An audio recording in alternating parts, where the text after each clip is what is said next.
치열하고요. 이런 일 저런 일이 참 많이 생깁니다. 우리 앞뒤 좌우에 계신 분들에게 한번 격려하고 선포하면 좋겠습니다. 하나님은 실수하지 않으십니다.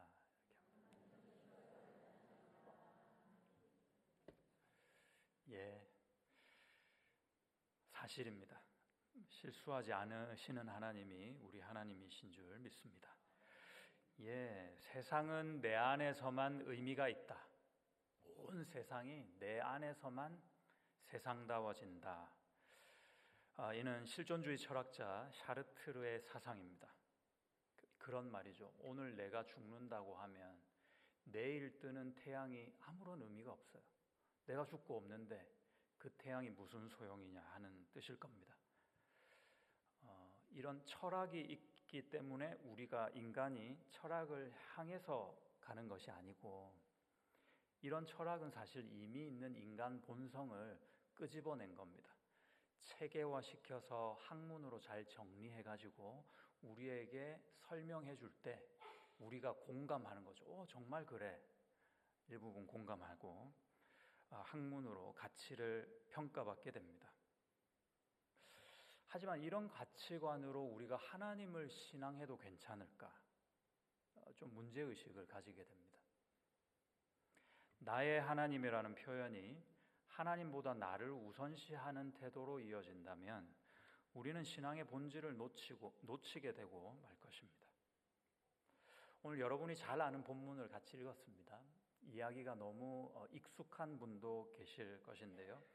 오늘 본문은 하나님을 뭐라고 소개하냐면 여호와 이레라고 소개합니다. 여호와 이레, 하나님이 준비하신다, 이런 거거든요.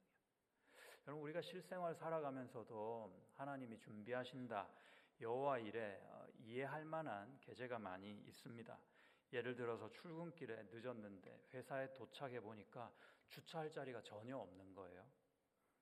그런데 마침 회사 정문 바로 옆에서 차 한 대가 후미동을 이렇게 켜고 뒤로 빠지는 거죠.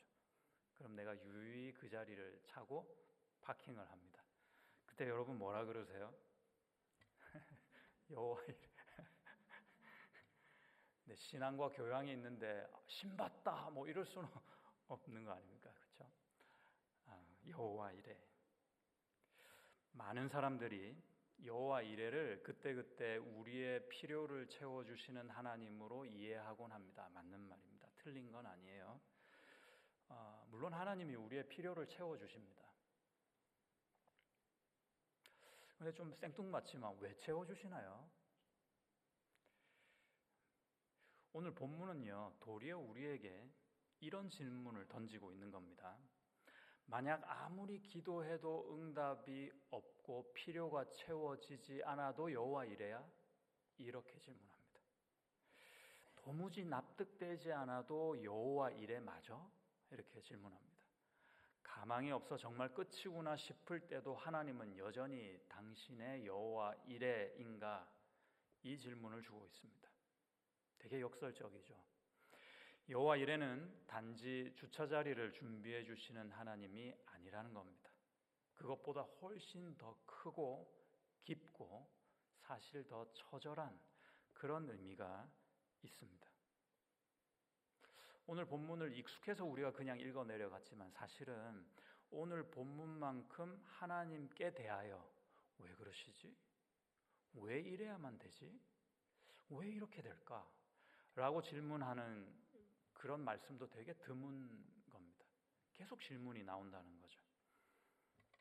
여러분, 하나님이 이해되지 않을 때가 좀 있잖아요. 도저히 이해가 안 돼요. 그럴 때가 사실은 종종 있거든요. 그럴 때요, 명답이 있습니다, 여러분. 정답이라고 하겠습니다. 꼭 이 답을 붙드시면은 이해되지 않아도 적어도 답은 가지고 갈 수 있습니다. 하나님은 나를 사랑하시고요, 그분은 전능하시고요, 그분이 내 아버지십니다. 이해되지 않아도 그것이 답입니다. 부모가 자녀에게 무엇을 요구할 때는 결국 자녀의 잘됨을 위해서 그러는 거잖아요. 뭐 해라, 뭐 하지 마라 할 때는 그런 거잖아요. 하나님도 똑같습니다. 그 그 마음, 동일한 마음으로 우리를 오늘 본문에서처럼 시험할 때가 있습니다. 그래도 그렇지, 아브라함에게 오늘 본문에서 요구하신 것은 그 정도가 좀 심한 것 같아 보입니다. 여러분 2절을 한번 읽어주시겠습니까? 2절입니다. 이렇게 요구하셨어요. 시작. 여호와께서 이르시되 내 아들 내 사랑하는 독자 이삭을 데리고 모리아 땅으로 가서 내가 너에게 일러준 한 산 거기서 그를 번제로 드리라. 이걸 요구하셨습니다. 갑자기요. 아니, 어떻게 얻은 아들인데 이제 와서 그 아들을 하나님께 바치라니요.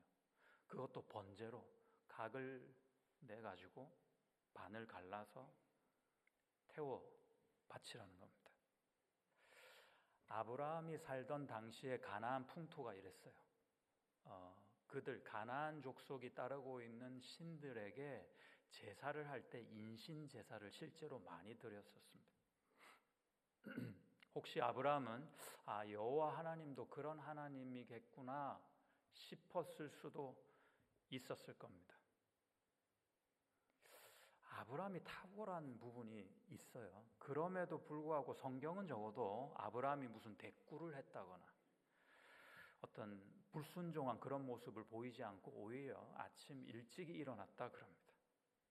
아브라함이 아침에 일찍이 일어나 나귀의 안장을 지우고 두 종과 그의 아들 이삭을 데리고 번제에 쓸 나무를 쪼개어 가지고 떠나서 하나님이 자기에게 일러주신 곳으로 가더니 그랬어요. 여러분, 내가 아브라함이라고 하면은 그날 밤에 잠은 잘 잘 수 있었겠어요? 그날따라 아침은 왜 그렇게도 빨리 오는지, 나귀에 올릴 안장이 그렇게 천근만근 무거울 수가 없습니다. 그날따라 왜 그렇게 이 장작은 한 방에 그냥 잘 쪼개지는지, 보통은 넣으면 뺐다 꼈다 이렇게 여러 번 하고 오래 걸리는데 말이죠. 그리고 사랑하는 이삭이는 왜 오늘따라 늦잠도 안 자고 아빠 옆에서 생글생글 아빠를 기다리고 있는지. 3일 걸렸습니다. 3일의 여정 동안 그는 얼마나 많은 번민을 했을까? 야, 이게 맞는 건가? 그게 정말 하나님 음성이 맞을까? 그 하나님이 내가 알던 그 하나님이 맞을까? 왜 이래야 하지? 정말 이래야 되는 걸까? 다른 방법은 없을까? 그럼에도 매번 그래도 믿어야지, 그래도 순종해야지 하고 결단했을 것입니다. 그리고는 드디어 그의 눈에 그 산이 보입니다. 복잡한 심경을 뒤로하고 종들에게 이렇게 말합니다. 우리가 아들과 내가 함께 예배드리고 너희에게 돌아오리라. 번제로 아들을 죽이러 가면서 아들과 함께 우리가 돌아오겠다 그러잖아요. 아들을 죽이고 혼자 돌아오게 될 텐데 왜 아브라함은 우리가 돌아온다 이렇게 말했을까? 그는 자기 나름의 믿음 어린 논리가 있었던 것 같습니다. 분명히 하나님께서 약속해 주신 게 있거든요. 이삭을 통해서 너의 자손이 많아질 것이다. 이삭을 통해서. 그러니까 여기서 이삭이 죽으면 안 되는 거지 않습니까? 그런데 지금 죽이라 하시거든요. 그래서 그 아브라함 나름대로의 결론은 어떻게 냈을까요? 죽이라 하시니 일단 죽이면 다시 살려놓으시겠구나 이렇게 믿은 겁니다. 히브리서 11장 17절에서 19절 보시면요, 아브라함은 시험을 받을 때 이때 얘기하는 겁니다. 히브리서 기자가 신약에서 이삭을 드렸으니, 믿음으로 이미 드렸어요. 마음으로. 그는 약속들을 받은 자로 돼. 어떤 약속이요? 이삭을 통해서 자손들이 많아질 거라는 약속입니다. 그에게 이미 말씀하시기를 내 자손이라 칭할 자는 이삭으로 말미암음이라 하셨으니 그가 하나님이 능히 이삭을 죽은 자 가운데서 다시 살리실 줄로 생각한지라. 비유컨대 그를 죽은 자 가운데서 도로 받은 것이니라. 그의 마음에서 이미 그 아들 이삭을 죽였어요. 그러자 다시 받은 것이리라 생각합니다. 대단하긴 합니다. 그런데요, 여러분, 대단히 막연하기도 합니다. 왜 막연하냐면은 하나님께서 지금 아브라함의 충성도 정도를 체크하시려고 이 시험을 줬다 이 말밖에 안 되게 들립니다. 그 충성도를 시험하고자 이런 무자비한 요구, 명령을 하셨던가? 이분이 우리 하나님인가? 그래서 막연합니다.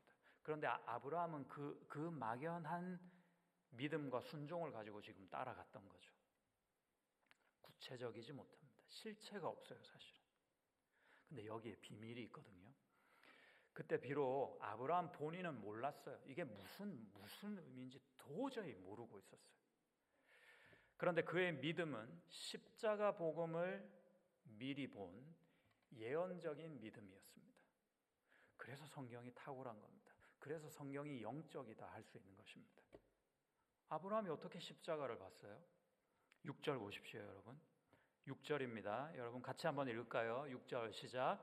아브라함이 이에 번제나무를 가져다가 그의 아들 이삭에게 지우고 자기는 불과 칼을 손에 들고 두 사람이 동행하더니, 모든 준비를 해가지고 이삭에게도 뭘 지었죠.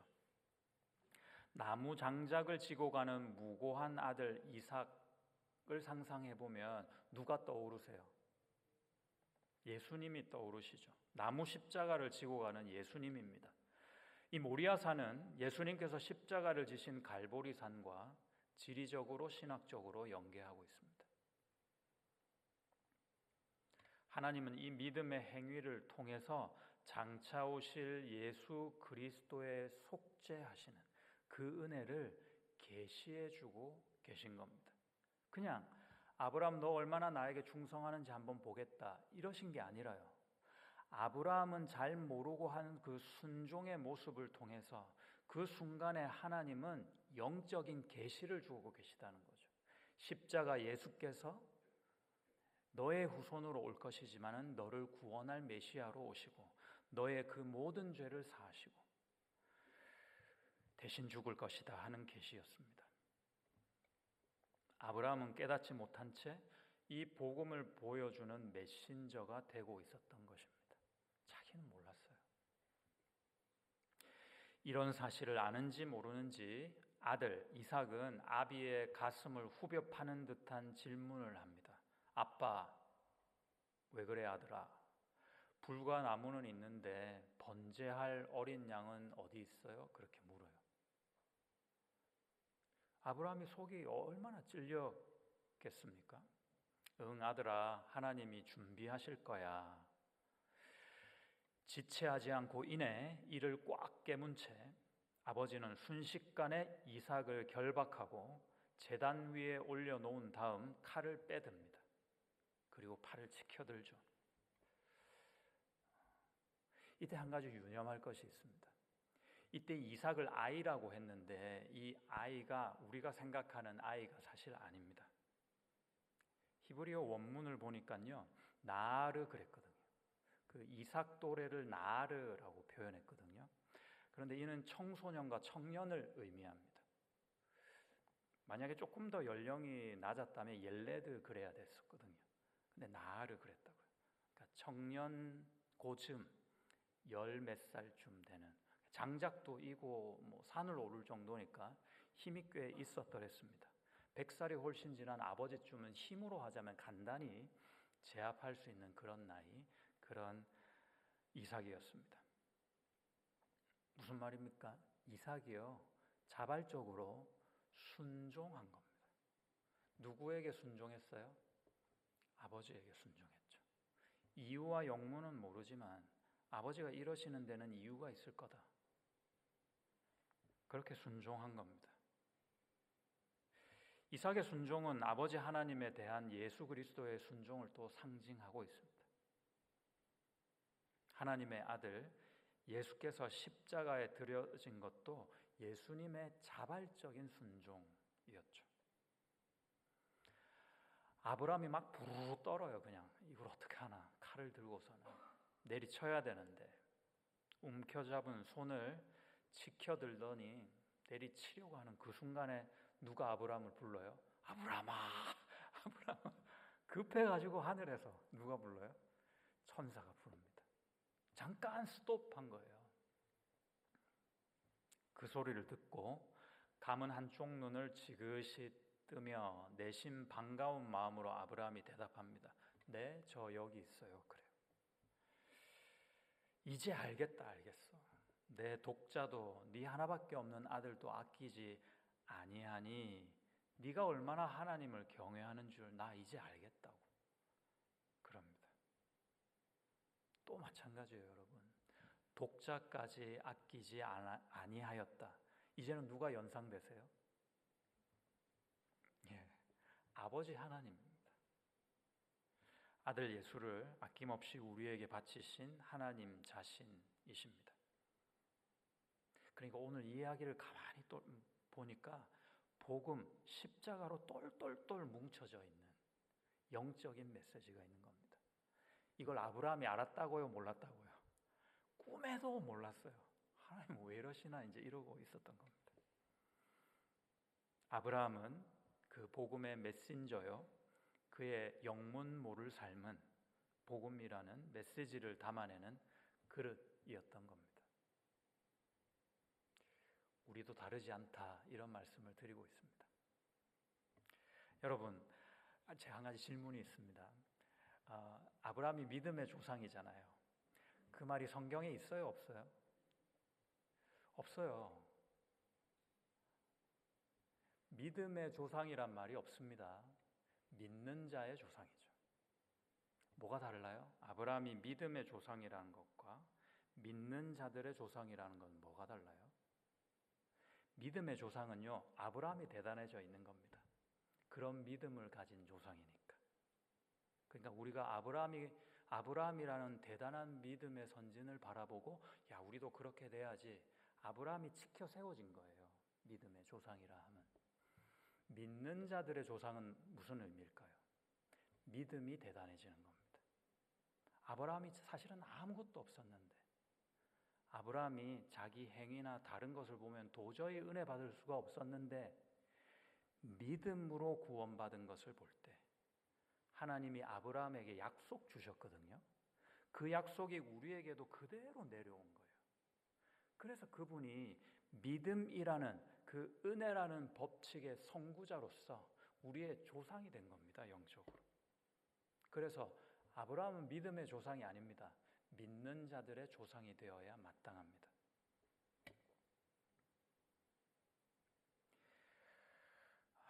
로마서 4장 11절에서 이런 말씀하십니다. 이는 무할례자로서 믿는 모든 자의 조상이 되어 그들도 의로 여기심을 얻게 하려 하십니다. 의가 중요해서 아브라함의 방점이 있는 게 아니라 아브라함은 아무것도 아닌데 믿음이라는 그것이 그 하나님의 은혜가 아브라함을 이끌고 갔단 말이에요. 그래서 믿음의 방점이 있는 말씀입니다.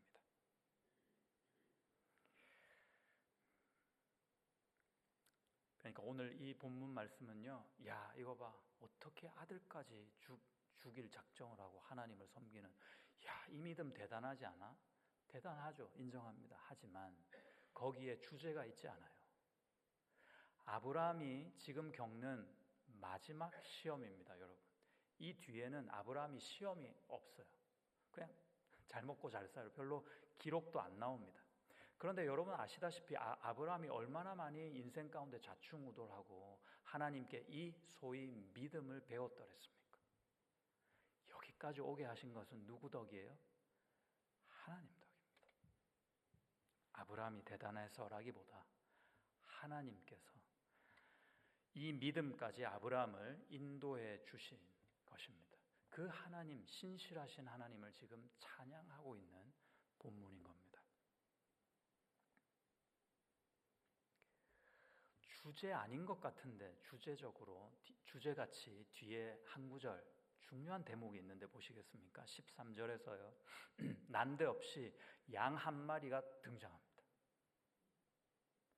두 사람이 산으로 엄청 올라갔는데요. 어디서 나왔는지 양 한 마리가 숲풀에 걸려 있어요. 우연일까요? 이 양을 누가 준비했을까요, 여러분?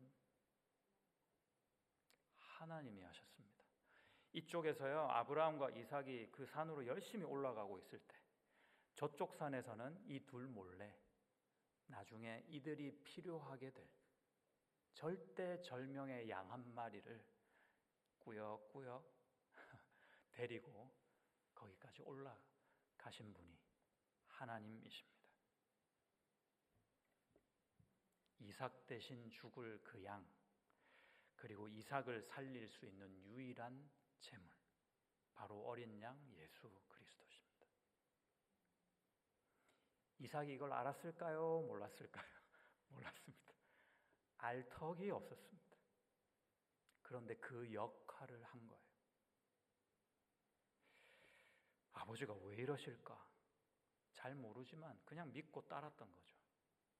근데 그 순종과 믿음을 통해서, 아버지를 신뢰하는 그 마음을 통해서, 착한 그 심정을 통해서 뭐가 선포됐느냐? 예수 그리스도의 십자가 복음이 오늘날까지 우리에게까지 선포되고 있는 겁니다. 이게 얼마나 대단한 복입니까? 그가 누릴 수 있는 참된 복이었을 것입니다. 곧이어 하나님은 아브라함과 이삭에게 큰 복을 주겠다고 약속하시거든요. 17절에 보시면, 오늘 본문 바뀐데 17절에 내가 너에게 큰 복을 주고 너의 씨가 크게 번성하여 하늘의 별과 같고 바닷가의 모래와 같게 하리니 너의 씨가 그 대적의 성문을 차지하리라. 잘 모르겠고 앞에 중요한 게 나와요. 큰 복을 주겠대요. 여러분, 특이한 게 있습니다. 이건 이제 원문에 보면은 복을 준 다음에 그 위에 복을 더하여 준다, 이제 이런 뜻이거든요. 그런데 하나님이 직접 누군가에게 내가 너에게 큰 복을 주마 하고 약속하신 것은 성경 66권 중에 여기가 유일합니다. 특별하죠. 큰 복. 어떤 큰 복일까요? 아들, 딸 많이 나오고 손자, 손녀 이렇게 많이 나오는 그런 복, 언뜻 보면 그렇습니다. 그런데 그거는요, 그 복의 열매들입니다. 복의 주체가 아닙니다. 여호와 이레의 복은 단순히 비 오는 날 운 좋게 준비되는 우산 정도가 아닙니다. 당장 끼니 때울 돈도 없는데 타이밍 좋게 마련된 돈다발 정도도 아닌 것입니다. 온몸이 다 젖어도 먹을 게 전혀 없어 굶어 죽을지언정 내가 끝까지 주님 한 분 경외하며 믿음을 지켜갈 때 마침내 준비해 주시는 예수 그리스도라는 복음이요 진리인 것입니다. 그런데 왜 우리는 이 값진 복음을 내 인생을 위한 수단 정도로만 지부해 버릴까요? 어떤 말씀이 있는데 내 삶에 적용이 되거나 내 삶과 연관이 되어 있지 않으면 획 돌아서요. 반대로 어떤 말씀이 있는데 내 삶에 연관이 있고 내가 그 말씀을 붙잡으면은 내가 좀 더 나은 인생을 살거나 더 나은 인간이 될 수 있다라고 판단되면 아멘하고 은혜라고 여깁니다. 여러분, 이런 습관이 계속된다면 우리는요, 평생 하나님을 경외한다는 것이 무엇인지 알지도 못할 뿐더러 그 경지와 수준에 이를 수가 없습니다. 하나님을 경외한다는 거예요. 왜 그래요? 다 내 중심이잖아요. 내 중심에서 하나님이 존재하고 있어요. 내 중심 밖에서는 하나님이 아무런 가치와 의미가 없어요, 나한테.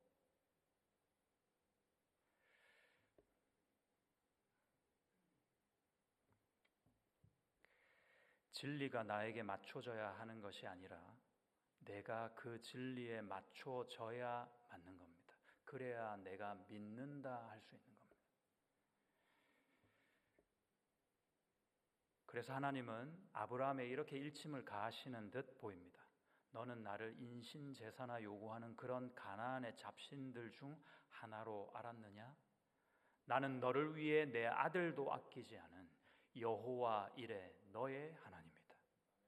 이 말씀을 하고 계신 겁니다. 이것이 여호와 이레의 메시지입니다. 여호와 이레 그랬는데 이 이레는요 원동사가 라아입니다. 라아가 3인칭 단수 변형을 한 거거든요. 라아는 무슨 뜻이냐면 see, 보다라는 뜻입니다. 그런데 의역이 돼서 준비해 주신다 이렇게 된 겁니다. 문맥상 그리고 시제는요 진행형이 돼야 됩니다. 계속 보고 계신다 이 뜻입니다. 여호와 하나님은 계속 보고 계신다. 아브라함이 잠 못 이루고 있을 때도, 이삭에게 나무찜을 지우고 무거운 거름을 뗄 때도, 아들을 잡으려 칼을 치켜들던 그 순간도 여호와 하나님은 아브라함을 정확하게 지켜보고 계셨습니다. 언제부터 그 아브라함을 계속 지켜보셨을까? 태초부터 그러셨어요. 그럼 도대체 언제까지 이 아브라함을 지켜보실 작정인가? 영원까지 지켜보실 겁니다. 나의 하나님은 여호와 이레시기 때문입니다. 우리 인생 가운데서도 가만 보면요, 나의 주님은 여호와 이레이신데 우리가 살다 보면 도무지 그 여호와 이레 되신 하나님이 안 계신 것 같을 때가 있지 않습니까? 도무지 내가 지금 처한 이 상황에는 하나님이 관심도 없는 것처럼 그렇게 여겨질 때가 실제로 있거든요. 내가 이 정도 잘못, 이 정도 죄좀 저지른 거 눈 감아 주시겠지 싶은 오만한 마음이 들 때도 있습니다. 이 정도쯤은 남들도 다 게으른데 뭐 나도 이 정도쯤 퍼져 있어도 되겠지 하는 마음이 들 때도 있습니다. 그런데 여러분 기억하셔야 될 거는 주님은 거기 계십니다. 주님은 그런 나를 뚫어져라, 살벌하죠? 뚫어져라 보고 계십니다. 변하지 않습니다. 정말 그렇다면 당장 응답이나 변화가 없는 데는 이유가 있지 않을까요? 내가 죄지어도 주님이 바로바로 매를 드시지 않는 데는 주님의 또 다른 이유가 있지 않을까요? 나를 사랑하시는 전능하신 아버지 하나님께는 말입니다. 그런데 참 위로가 되는 것도 있습니다. 여호와 이레가 본다고 했는데 성경은 그걸 준비해 주신다 이렇게 했잖아요. 주님이 나를 가만히 뒤에서 지켜보시니까 내 필요를 다 아시게 되는 거죠. 보고 계시니까. 그러니까 부모된 마음으로 다 이렇게 준비해 주고 계시다는 겁니다. 내 필요를 보시니 채우시는 하나님. 큰 복으로 그것도 준비해 주셨고요.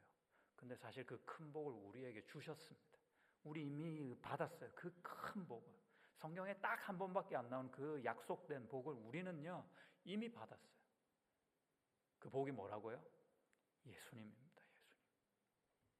예수 안에 전부 다 있는 겁니다.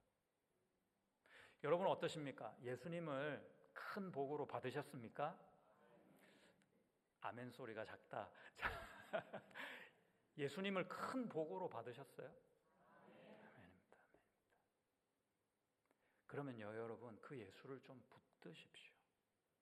그 예수의 이름을 부르시고 누리셔야 됩니다.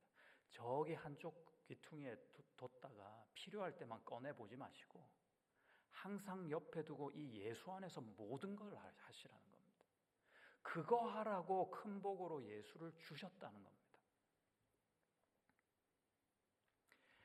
믿음으로 부르기만 해도 그 이름은 우리에게 치유를 허락하시고요, 능력을 주십니다. 담대하게 하십니다. 생명이 샘솟게 하신다는 겁니다. 우리가 정말 이것을 듣고 아멘하고 그 마음으로 예수를 부르는 것과 단순히 예수님의 이름으로 기도합니다 하고 식사기도 정도 하는 거하고는요 하늘과 땅처럼 다른 겁니다. 내 마음에 믿고 그것을 입으로 고백할 때 참다운 역사가 일어나게 될 줄 믿습니다. 그 예수 그리스도를 통해서만 나의 하나님으로 온전히 경외할 수 있게 됩니다.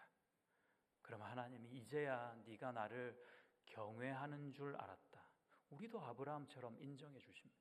우리 삶도 복음을 담아내는 그릇으로 사용될 수 있고요. 비록 나 같은 죄인이라도 내가 그 하나님의 십자가 메시지를 붙들고 그걸 전파하고 나타내는 그런 메신저로 사용될 수 있는 것입니다.